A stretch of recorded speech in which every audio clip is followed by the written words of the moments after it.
Hi guys. So most of you have gotten your sheets, your last sheets from me for the year. This is your last week of school. Well done. I'm really pleased with the work you did. I miss you. Uh, I'm looking forward to a summer myself of working on my book. I'm looking forward to you having a good summer, and I want to encourage you as you finish up the last things for your other teachers and you head into your summer activities that you don't stop reading over the summer. I've also made some math sheets that I think we're going to get arranged that there's going to be a chance that maybe your parents can pick those up every couple of weeks at school. They're not going to be mandatory, but they're for those of you who want to keep your math skills sharp. Okay, now let's get back to reading. Some of you like to read, some of you love to read, and some of you think it's a great punishment to have to read. But for all of you, you should be in books regularly. It is the place where you will get most of your education for the rest of your life. So if you don't read well, you need to practice your reading. Keep reading, please. It doesn't matter what you're reading. Just keep reading so that your brain is laying down pathways for grammar, for vocabulary, for spelling. All those subjects will improve. Not to mention the content areas that you learn about the things that you're studying. So to encourage you in your own reading and to give you something maybe pleasant to look forward to each week, I'm going to read one chapter a week from this book. This is the book A Drop of Mercy by Becky McGurrin. You know her pretty well. This is a book that I wrote. It's a fiction book. It's a piece of historical fiction. It is based on real documentation that I got mostly from the archives in Pennsylvania around the area of Germantown. It takes place during the Revolutionary War, and it is a book about how the Mennonite people, the Quaker people, and the other people who thought that it was not right to fight, how did they handle the world situation around them as the country went into a rebellion, which we now call the American Revolution. Very difficult time for non-resistant people. And I wanted to, when I was thinking about young people, folks like you and a little older, I wanted to paint in a story form the picture of what it was like for these people to go through this period and the different struggles that they faced. So I wrote Drop of Mercy. All of the historical events in the book are accurate, even down to the day. If I tell you something happened in a particular day in the weather, it is accurate. If I describe a house, it's accurate. I went to Germantown. I stayed overnight there. I toured the houses, the buildings. So it's historically accurate in the sense that the events really took place. But the main character, Heinrich, and his friend Will, they're inventions that I made up. But when they talk about things, they are things that really happen. So let's get into the book, A Drop of Mercy by Becky McGurrin. I'm going to read you one chapter a week. I'll probably post them on Mondays. This first chapter I'm going to post today, though, and that'll give us one per week until school starts again. I'm going to start with the notes in the beginning of the book because they explain, often in a book you get to these author's notes and prefaces and things like that. You don't want to skip those because they help you understand what the book's going to be about. Author's note. Why, when there is so much documentation available about the American Revolution, would a writer choose to invent fictional characters like Heinrich Graf? Simply because the non-resistant German immigrants to Pennsylvania did not keep many records. The information we do have about them is scattered and spotty, reading something along the lines of, there was this young Mennonist lad out Skipback way who... ... This presents a problem when we want to reconstruct what happened to these people during the war. It would be a shame to let their stories fade into the shadows of history for lack of enough detailed information to weave a single connected story. One solution would be to recount their experiences as a series of vignettes, but that would be to take their experiences out of context. Or we could take the historian's approach and write a strict account of the documents available, leaving the reader to fill in the blanks as the authors of Conscience in Crisis and 'Twas Seeding Time so excellently did. But there is something about storytelling that conveys the intangible truths of an experience, the emotion, the context, the meaning. That is the reason Heinrich and his friends were created, to give you a glimpse of what it meant to be a Mennonite, or a Quaker, or a Brethren. during a time when the pressure to succumb to patriotic fervor seemed almost overwhelming. Most events recounted in this book really happened to someone during the course of the war. Even minor details like architecture, road conditions, battle formations, weather, and the phases of the moon are accurate according to the available records. Heinrich is merely the cord that weaves them together. The peace peoples of the Revolutionary period have something to teach us, but they can no longer tell their own story. This book is my attempt to tell it for them. And then there's a little map. I don't know if you can see it. There's a little sunlight on this page. This is a typical lot in Germantown. The house is here and the lot stretched way, way far back. Real skinny and real deep rather than living on a traditional farm. And I've got a note about that sort of lot that they had. Germantown in 1777 was a land of contrasts, predominantly German under a strong English influence, with hints of the emerging American nation that pressed upon it from every side. Even the houses seemed confused about their nature. Viewed from the street, they looked like any other colonial town in Pennsylvania.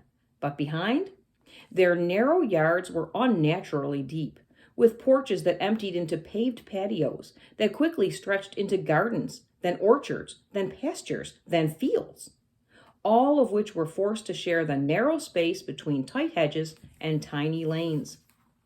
Historical note there, if you're wondering why did Germantown build their lots like that, it was because William Penn said that the peace peoples from Holland and Germany, Switzerland, that were escaping from Europe, they could come over and they could build a little town if he knew this. William Penn knew these guys were farmers and he wanted towns. He said, you can come over, I'll let you have land if you put all the houses on a main street.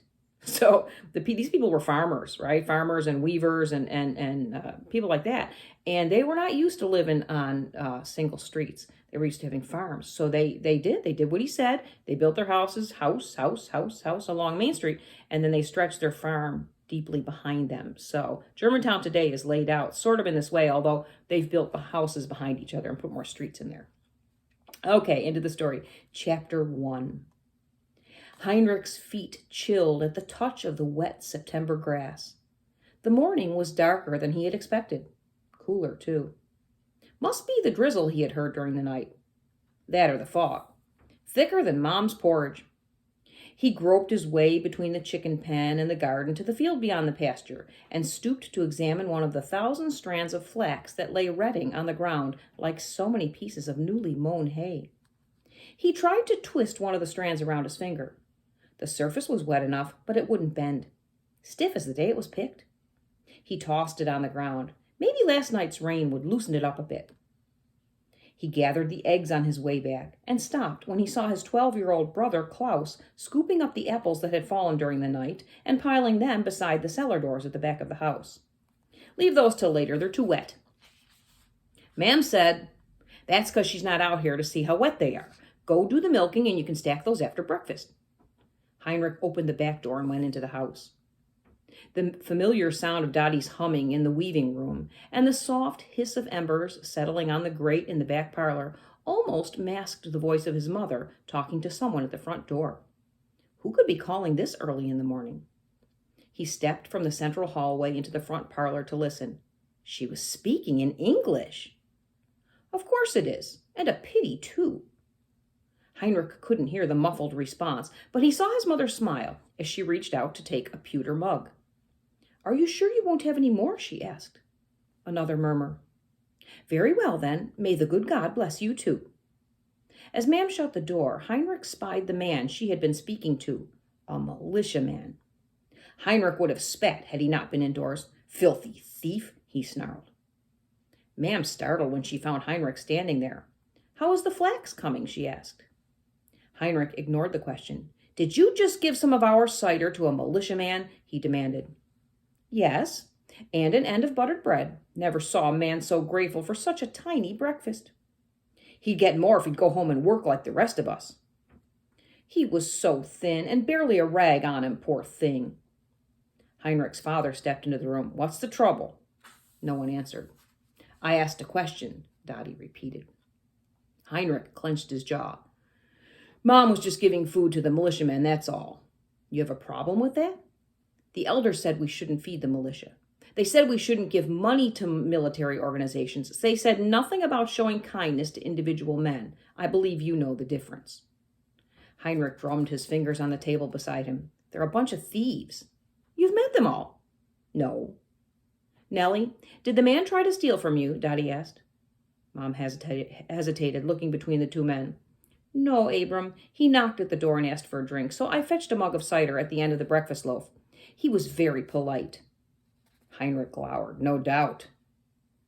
Be careful you don't judge one man by the actions of another, Dottie said, lest you find yourself snarled by the same measure. Heinrich held his tongue. Though how his father could so easily forget the eggs they stole last week, he could not understand. And the squash the week before. They'd walk off with the cow if his parents had their way. Dottie shifted the subject. I'd like you to take some supplies to the city after breakfast, Heinrich. Widow Norris's? Yeah, she'll be watching for you. And if you get back soon enough, you can help me tighten some tiles on the kitchen roof. Mom says she's starting to smell water in the walls. Heinrich looked at his mother with raised eyebrows. You smell water? She looked indignant, though not hurt. Women can smell things men can't sometimes. Heinrich chuckled. Right.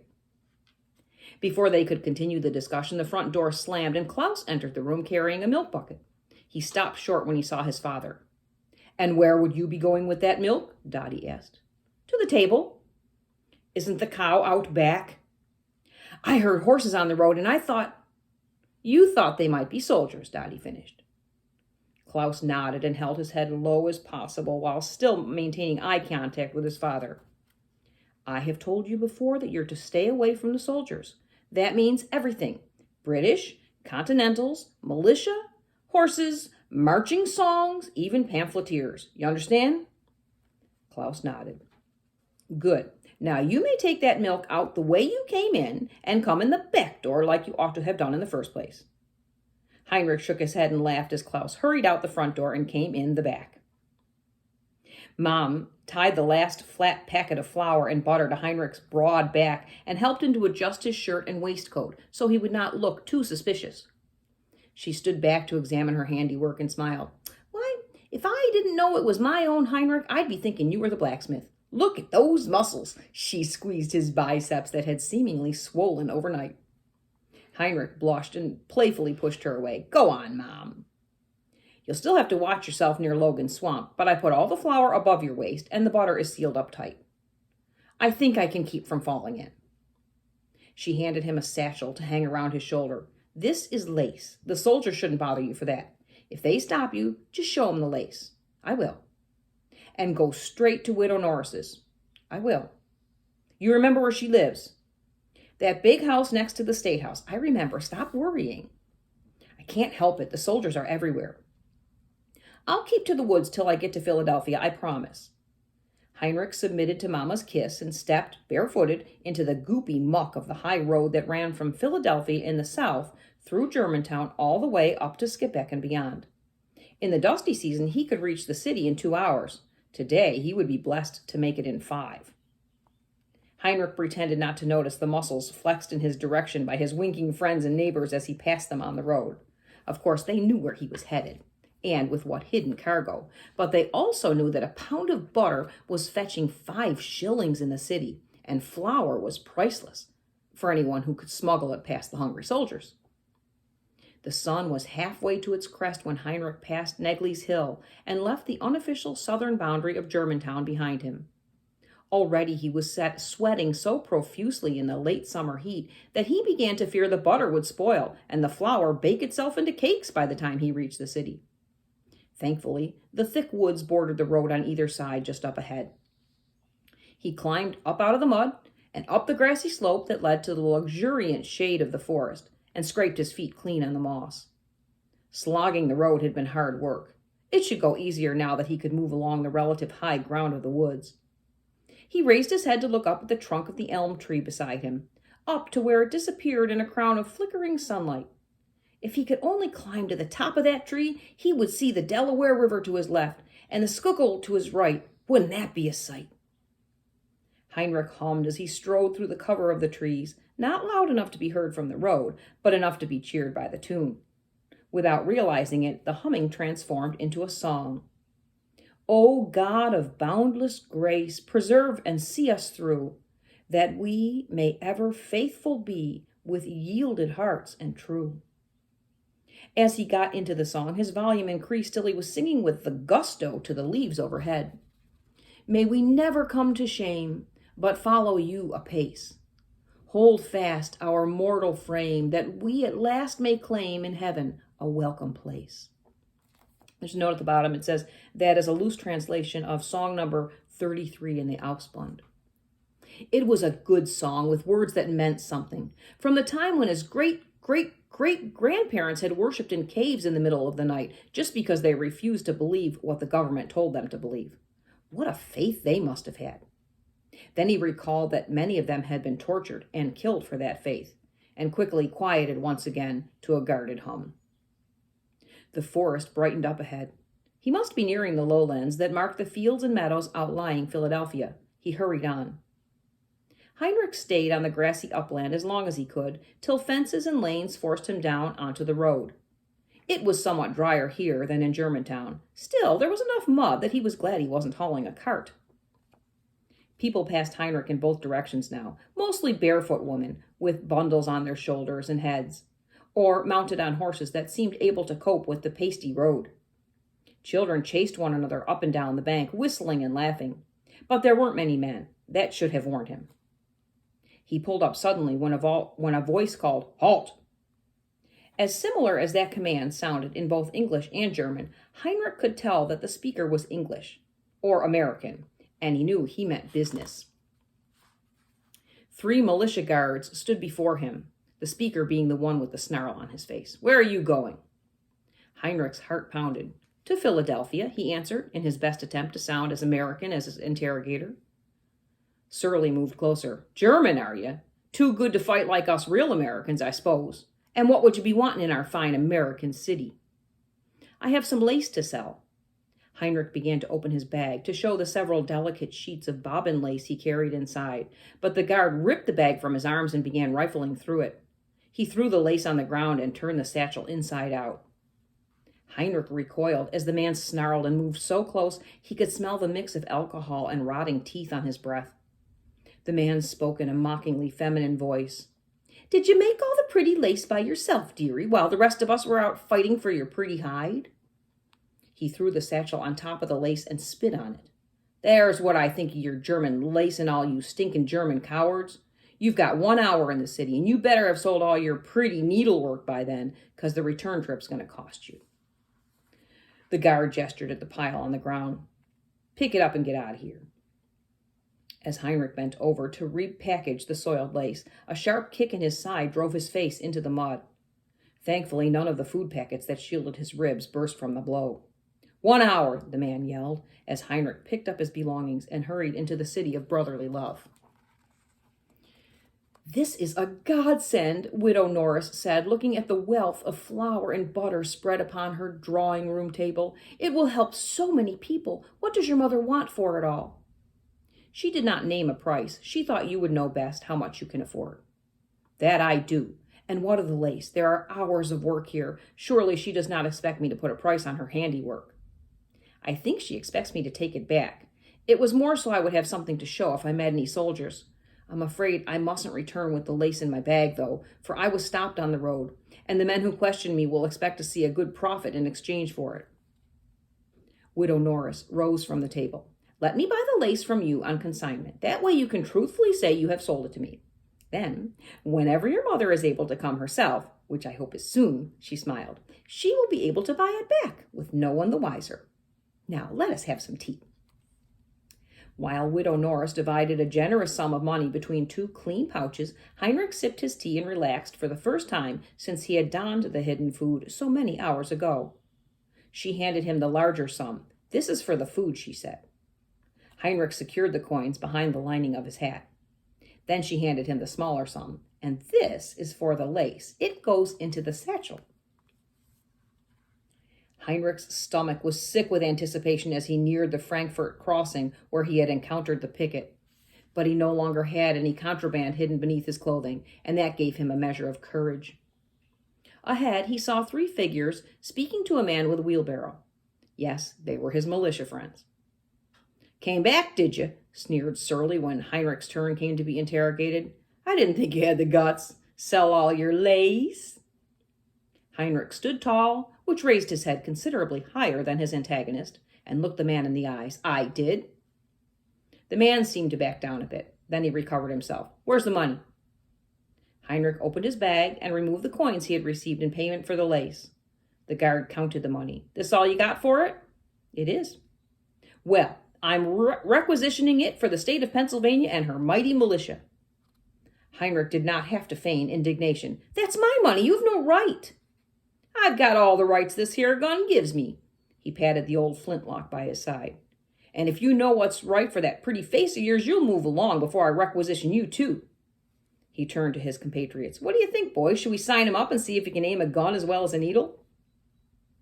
Heinrich forced his hands to unclench. If only he didn't have his mother's money tucked away in his hat, he'd show this thug a thing or two about hitting a target with his fists. "Get along with you," growled the guard. He gave Heinrich a shove with the butt of his musket.